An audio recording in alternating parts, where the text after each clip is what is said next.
Hello everyone, मेरा नाम आशीष कुमार सेठ है। इस साल मेरा चयन टैक्स असेसमेंट ऑफिसर के पद पर हुआ है और आज मैं अभिनव भाई को दिल से थैंक यू कहना चाहता हूँ।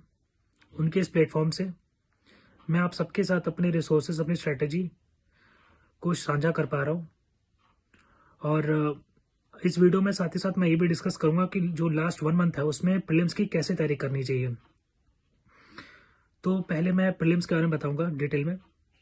प्रीलिम्स में मैंने जीएस के लिए घटना चक्र फॉलो किया था सारे सब्जेक्ट्स के लिए और साथ ही साथ कुछ स्टैंडर्ड बुक्स को मैंने फॉलो किया था। लक्ष्मीकांत, स्पेक्ट्रम को फॉलो किया था मैंने और उसमें कुछ सेलेक्टेड टॉपिक्स ही किए थे जो पीसीएस में इंपॉर्टेंट होते हैं। और साथ ही साथ एनसीईआरटी मैंने 11th क्लास की फॉलो किया था ज्योग्राफी के लिए और उसको मैंने अच्छे से किया। जो टॉपिक उसमें इंपॉर्टेंट होते हैं वो कर सकते हैं। और टॉपिक्स को कैसे पता चले कि इंपॉर्टेंट क्या है। पीवाईक्यू, यूपीपीएससी के पीवाईक्यू देखिए 2018 से 23 तक देखिए आप 5 साल के, उसको 5-10 बार देखिए कम से कम। आपको आइडिया लग जाएगा कि किस टॉपिक से, जो कोर एरिया कहलाते हैं, किस टॉपिक से हर साल उसके सवाल आते हैं और कैसे उसको टैकल किया जाना चाहिए।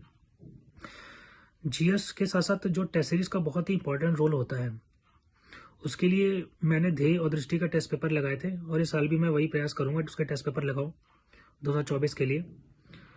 उसमें ये प्रयास रहता है मेरा कि जो भी कमियां हैं उनको मैं एक पेज पर नोट करूं टेस्ट लगाने के बाद, सिर्फ टॉपिक्स के नाम।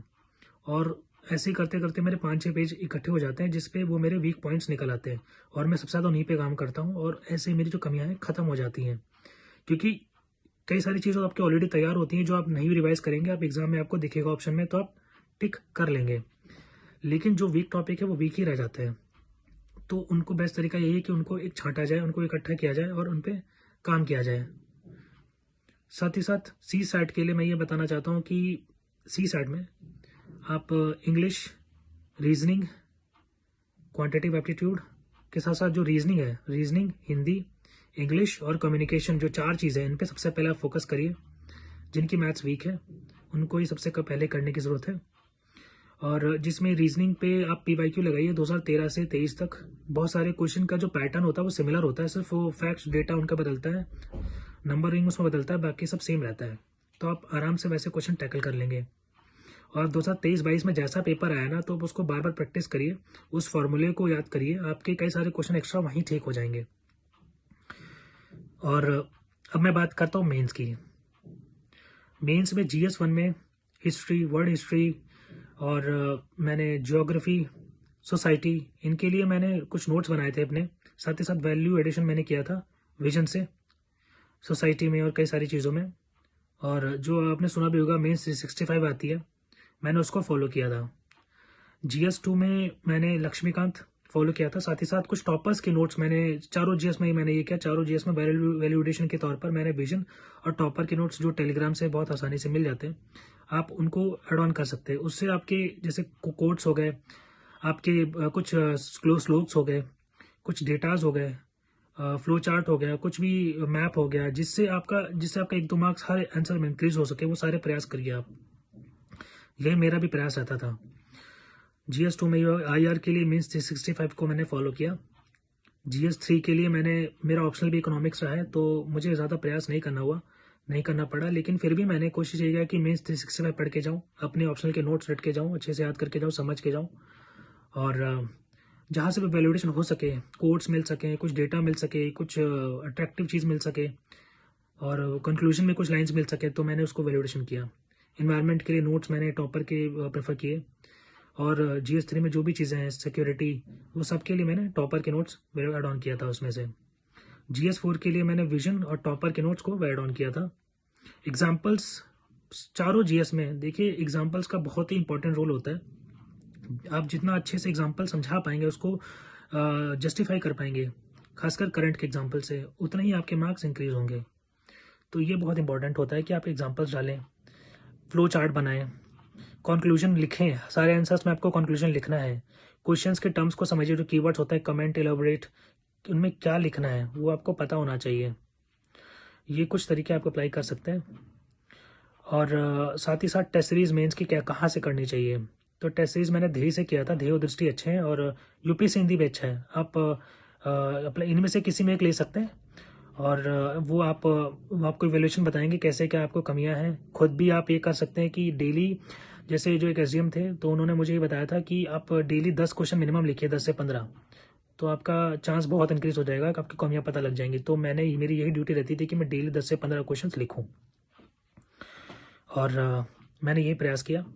साथ ही साथ टेस्ट सीरीज के बहुत इंपॉर्टेंट रोल होता है, अपने कमियां जान पाते हैं आप, अपने नंबर कैसे आ रहे हैं उससे एक आइडिया लग जाता है कि कहाँ कमी है। और उन जो कमियां हैं उनको एक पेज पे मैंने नोट किया था कि क्या चीज़ मेरे मिस हो रही है हर आंसर में। तो मैंने एक स्टिकी नोट बनाया और उस पर मैं वो चीज़ें लिखता गया छोटा छोटा, कि मैप मिस कर देता हूँ, मैं ये मिस कर देता हूँ, मैं डेटा मिस कर देता हूँ, मैं गांधी जी के कोट्स मिस कर देता हूँ, 42 मान है। तो मैं एक ऐसा नोट कर लेता था, उससे मुझे काफ़ी हेल्प मिली। अब पेपर 5 और 6 के लिए मैंने जो फॉलो किया था वो ओनली आईएएस मैंने फॉलो किया था पेपर 5 और 6 के लिए। वो बहुत हेल्पफुल रहा मेरे लिए। ध्येय आईएएस का जो 200 पेज का कंपाइलेशन था उस टाइम आया था 2023 में, मैंने वो फॉलो किया था।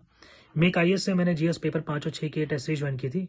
तो वहाँ से जो मुझे आउटपुट मिलता था, जो भी मुझे एक्सप्लेनेशन मिलता था, मैंने उसको लर्न किया। न्यूज़पेपर से मैंने 2-3 महीने में जो भी मेरे पास समय था, हिंदी दैनिक जागरण से मैं ये करता था कि जो भी यूपी स्पेशल की न्यूज़ है जो बहुत इंपॉर्टेंट है टॉपिक्स के हिसाब से, मैं उसको नोट करता था जिससे मेरा मार्क्स इंक्रीज हो सके। और मैंने एक मेंस के लिए ग्रुप भी बनाया था। आप भी ये कर सकते हैं कि ग्रुप डिस्कशन जो जो लोग बहुत एक्टिव हैं मेंस के टाइम आप बनाएं, 4-5-6-10 लोगों का, जो डेली आंसर राइटिंग करें, क्रॉस क्वेश्चनिंग करें, डेटा शेयर करें, हर तरीके का आपसे जो है आउटपुट ले सकें, आप दे सकें, आप उससे फ़ायदा उठा सकें, वो आप सारी चीज़ करिए। और मेंस के लिए तो देखिए एक ही है कि जम के प्रैक्टिस करिए। प्रैक्टिस जितनी ज़्यादा करेंगे और जितनी ज़्यादा अपने कमियों पे जो है कमियां हैं ख़त्म कर सकेंगे, दूर कर सकेंगे, आपका सिलेक्शन का चांस उतना ही बढ़ जाएगा। इंटरव्यू के लिए तो आप ये कर सकते हैं, डूज एंड डोंट्स ध्यान रखें कि क्या करना है क्या नहीं करना। जो मॉक इंटरव्यूज़ हैं यूट्यूब पे पड़े हुए मिलेंगे आपको, उनको आप फॉलो कर सकते हैं। टॉपर्स की वीडियोस आप देख सकते हैं। उसके बाद आप न्यूज़पेपर कटिंग्स कर सकते हैं, न्यूज़पेपर जो आता है उनको आप किसी एक न्यूज़पेपर को पढ़ सकते हैं। और जो कई सारे टीचर्स हैं उन्होंने कुछ बुकलेट्स भी निकाली हैं, उसको आप फॉलो कर सकते हैं। और टेलीग्राम पे और कई जगह ग्रुप्स भी बनते हैं इंटरव्यू गाइडेंस के लिए, आप उसको देख सकते हैं। खासकर इंटरव्यू ट्रांसक्रिप्ट्स आपको टेलीग्राम पे मिल जाएंगी। तो अगर जब भी आपका इंटरव्यू हो या उससे आपको कोई रिलेटेड जानकारी चाहिए हो तो आप उसको पढ़िए और फिर उस हिसाब से अपनी तैयारी करिए। अब मैं बात करता हूँ लास्ट 1 मंथ की स्ट्रैटेजी क्या होनी चाहिए। लास्ट 1 मंथ में सबसे पहले जीएस में तो अब हमें सबसे कम समय में कोर एरियाज पे सबसे पहले अटैक करना है, जहाँ से हर साल सवाल आता है। कोर एरियाज कौन से होते हैं, पीवाईक्यू से पता लगेगा आपको। और पीवाईक्यू में जैसे साइंस में डिजीज़, विटामिन्स, कुछ इस तरीके के टॉपिक्स होते हैं जो हर साल आते हैं। हिस्ट्री में टेम्पल्स, क्रोनोलॉजी, रूलर्स, कॉइन्स, तो ये कोर एरियाज होते हैं, इन पे सबसे पहले अटैक करना है। और इनसे आप अपने मार्क्स उठाइए। 70-80 टॉपिक निकलेंगे, ये आपको यूट्यूब पे मिल जाएगा। अगर आपको नहीं आइडिया लग रहा है, आपको आईएएस पीसीएस पाठशाला टेलीग्राम पे चैनल है, वहाँ से आपको आइडिया लग जाएगा। और आप बताइएगा कमेंट सेक्शन में, मैं भी डाल दूंगा। और अगर आपको ना समझ आए, इस कमेंट सेक्शन में आप अपना डाउट बता सकते हैं, मैं डेफिनेटली रिप्लाई कर दूंगा उसको। और CSAT के लिए जो मैंने बताया भी कि रीजनिंग, हिंदी, इंग्लिश और ग्रामर और आपका कम्युनिकेशन, ये आपका अच्छा है, आपको इस पर काम करिए। और 13 से 23 तक के 2013 से 23 तक के जो भी पीवाईक्यू हैं, मैथ्स हो, रीजनिंग हो, वो सब आप बार बार लगाइए, आपको वहीं से आइडिया लग जाएगा कि क्वेश्चन कैसे टैकल करने हैं। कई बार क्वेश्चन में थोड़ा बहुत चेंज आता है, ऑलमोस्ट सिमिलर रहता है, तो आप ऑप्शन से और वैसे फॉर्मूले से ही कर सकते हैं। क्वेश्चन करें प्रैक्टिस, उसके लिए आप ध्यान आईएएस और इससे लगाएं कि आप कितना मिनिमम अटेम्प्ट करें, मैक्सिमम अटेम्प्ट करें कि आपका पॉजिटिव स्कोर है तो वो 90+ होना चाहिए। जैसे जीएस में टेस्ट सीरीज में प्रयास करें कि 85-90+ रहना ही चाहिए आपका टेस्ट सीरीज में। और जो आपके करंट के क्वेश्चंस होते हैं, ध्येय दृष्टि में अगर आप लगाएंगे तो वो जो आपके गलत हो जाएं उन्हें आप याद कर लीजिएगा, वहाँ से कई बार डायरेक्ट सवाल सेम टू सेम आता है वहाँ पर। और टेस्ट सीरीज से जो भी आपके क्वेश्चन गलत हो वो नोट जरूर कर लीजिएगा, वो बहुत फ़ायदा करेगा। अब CSAT और जीएस में जितनी ज़्यादा प्रैक्टिस करेंगे दोनों में, अभी अभी आपके पास 40 दिन है, तो 40 दिन में आप ये प्रयास करिए कि टेस्ट सीरीज डेली एक लगा सकें 20-25 दिन, तो बहुत हेल्पफुल रहेगा आपके लिए।